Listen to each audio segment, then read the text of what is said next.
You probably already watched the news. You know that President Maduro is in America, that basically the USA entered Venezuela and took the president.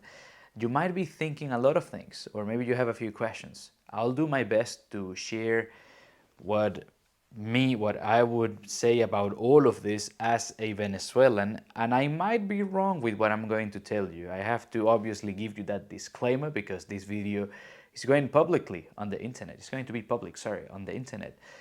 But as someone who left Venezuela when I was 18, right after finishing high school, and I have seen and lived the worst of, let's say, the past 50 years of Venezuelan history, I think it's fair for me to come here to you and maybe tell you a part two, where I tell you my answer about what is happening now in Venezuela.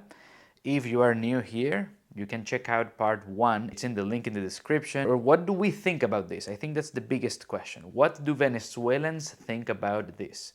If you know any Venezuelans, and I'm talking about mainly people in Australia because I'm recording this being in Melbourne, Australia, I could almost guarantee you, I mean, it's really hard to tell you exactly the number. I would say minimum 70% of all Venezuelans in Australia, if not more, probably in one shape, form, or basically in various ways, have been directly or indirectly affected by the regime, Maduro's government, previously Hugo Chavez's government. And I just bring up this because you might be somebody who knows Venezuelans, or maybe you are just scrolling on your phone and you see Venezuelans celebrating. And let me just be clear with something. Let's address the elephant in the room. A lot of Venezuelans don't think USA is the savior and it's like Jesus on earth coming to save us, and by God's grace they're here. No. Maybe what you're thinking is true. I mean, or maybe what people say is true, that America wants Venezuelan oil. Maybe it's true. No one really knows. But on the flip side, let me just ask you something. What do you think other countries, like for example Cuba, for example China, Russia, Iran, and the list goes on, what do you think they want from Venezuela? Do you think they want to come to Venezuela to learn Spanish, to learn how to dance joropo, to learn how to make some delicious arepas? Or maybe there is something else over there. I'll let you decide. Think about that. So it is extremely complicated. And I think the easiest way for me to answer this is that probably Venezuelans who share their happiness despite all of this problem or this situation is because there is only one thing that a lot of people in Venezuela wanted. This is trying not to get too much into the politics of what's happening in my country. I have heard people say many times, we don't care who is the president. We don't care if it is right or left.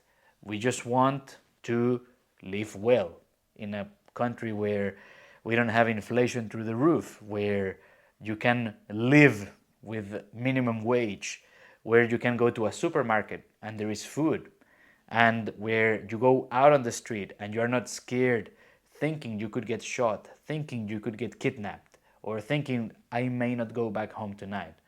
Or, God forbid, if I have to go to a hospital, what's going to happen to me? Because if I don't have private insurance, if I go to a hospital, the doctor may not have all the tools and equipment to treat me.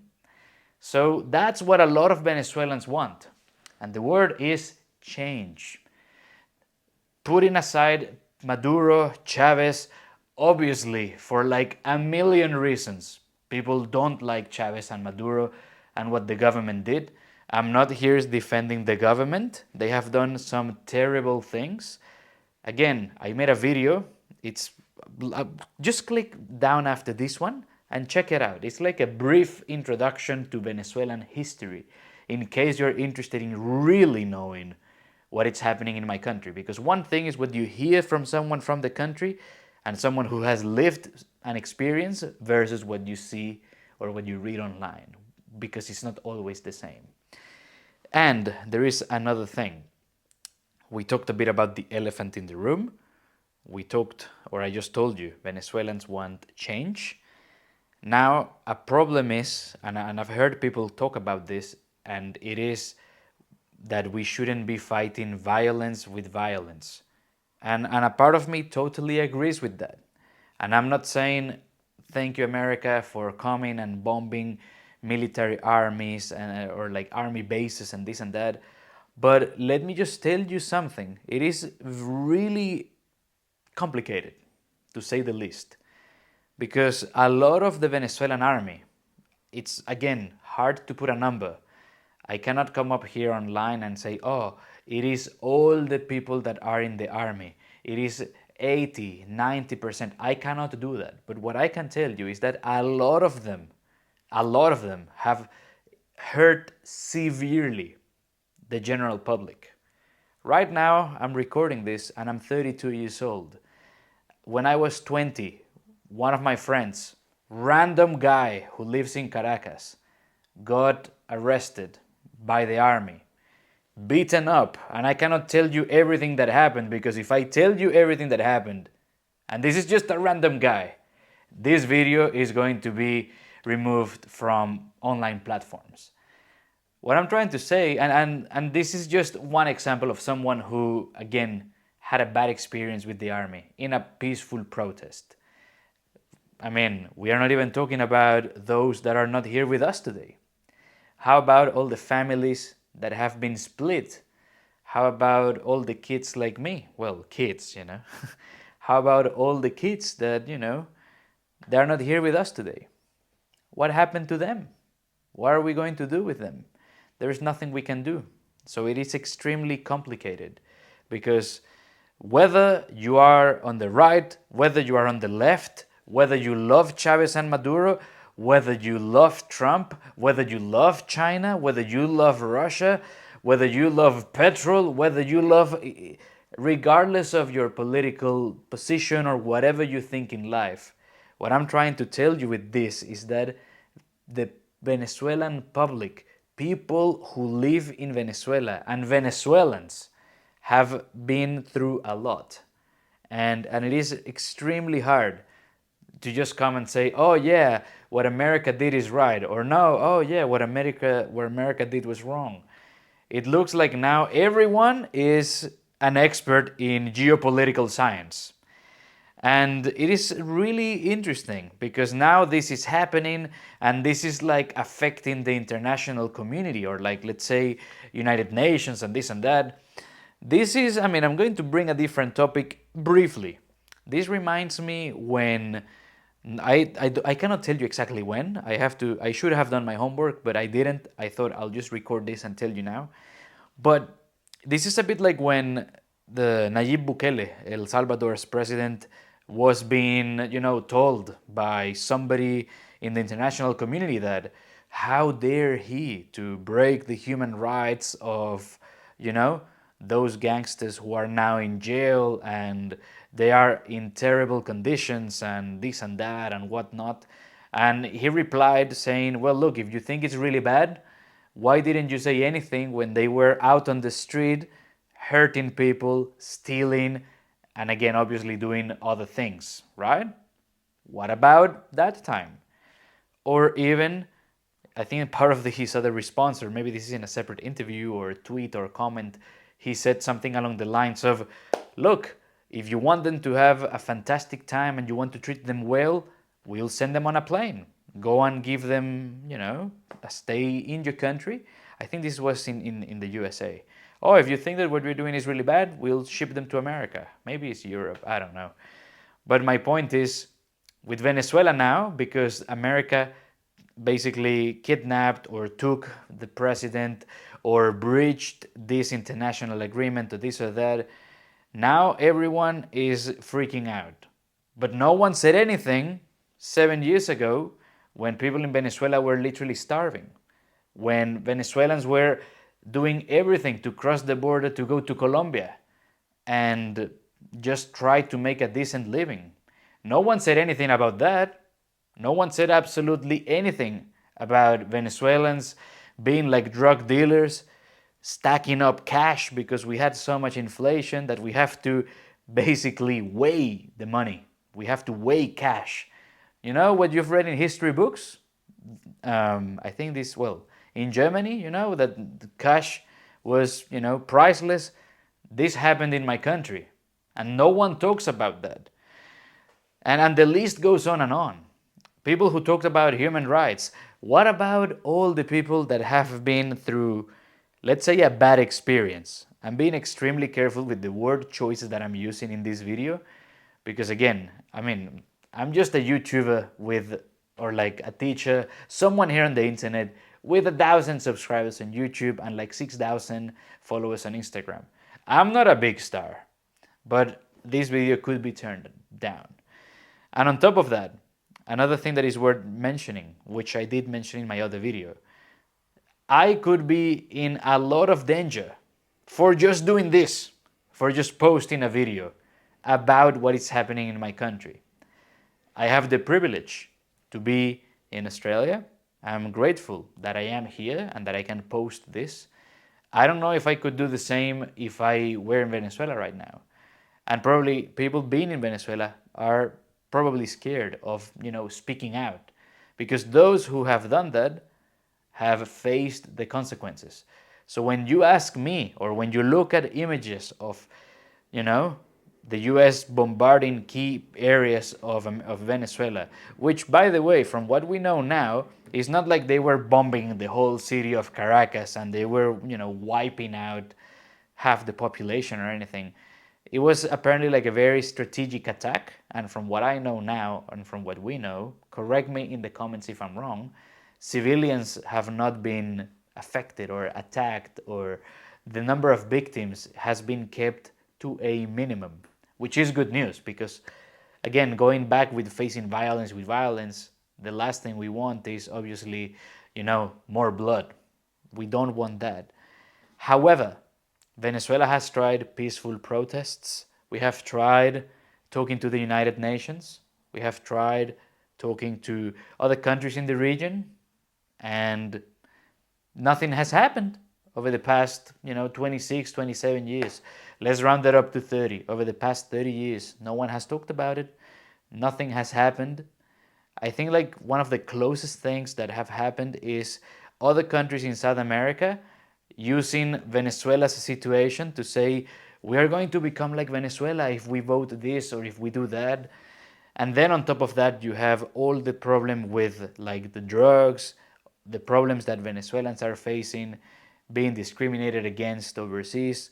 I know we are not, a golden coin, and I know that Venezuelans are not perfect individuals. A lot of Venezuelans, they go to Colombia, Peru, Chile, and the list goes on and on.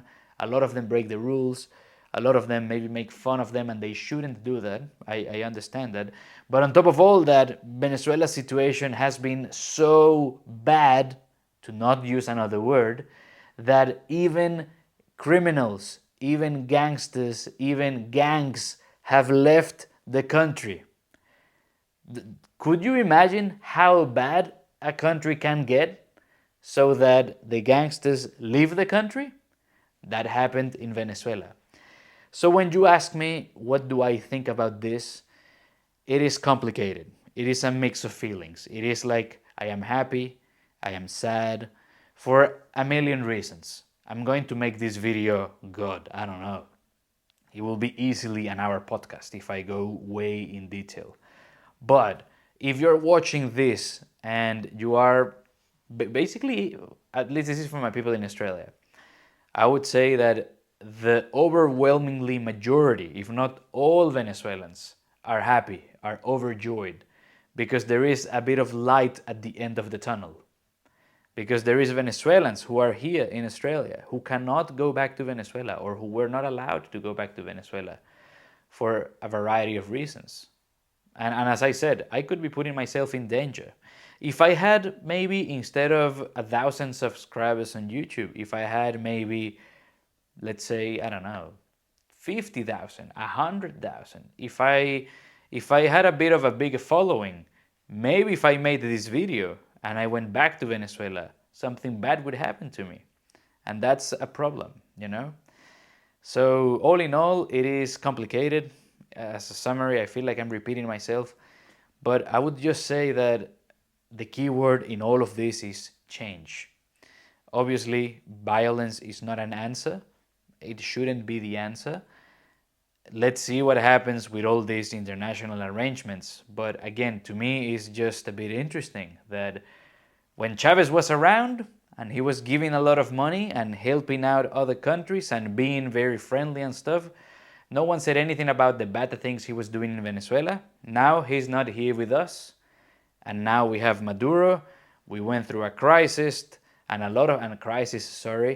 so bad, by the way, that people had to even look for food on the rubbish, you know, or that the government support was not enough for people to, you know, basically have food for more than 2 weeks, and it's supposed to be a monthly ration of food. And with this, what I'm telling you is that it is a difficult situation, what has been happening in Venezuela. But for a lot of people in Venezuela, even if this is not the answer, even if this is not what people wanted change. And I don't know. You tell me in the comments. What do you think would have been a better option? Having another attempted coup? Having a civil war inside Venezuela and then more people would have died? I don't know. I really don't know. What we know is what has happened right now. And all I can say is that I hope that whatever happens is done in the most peaceful way possible, because the last thing that we want as Venezuelans is more people being hurt. But again, a part of me does have that bitter feeling because, again, maybe you guys haven't watched that, but there are videos of the army shooting civilians. And this is just any civilian, university student, children, older people, adults, the elderly, I should say. So what I'm trying to say is that, am I happy? I don't know. But what I do have to say to you is that I'm glad that there is a bit of change in my country. Thank you so much for listening to this video. I really appreciate it. Big thank you to all my students, to all my friends who are here in Australia and all around the planet who have been reaching out. From what we know, everyone is safe and healthy, which is good news. Hopefully, yeah, like all this gets solved in the best way possible. Let's just leave it at that. And as I was saying, look, we're 1,000 here on YouTube, 6,000 on Instagram. If you liked this video, I usually don't make this type of content.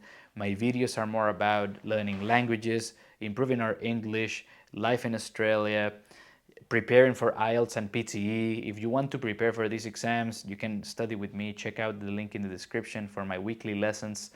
I'm also a translator, so I talk more a bit about that. If you do need a translation to send from Australia to the Spanish-speaking world or to bring into Australia, simply get in touch. All the details are in the video description. Big hug, and I'll see you on the next video. Bye for now. And let me know what you think about all this. I'll read you in the comments. Bye-bye.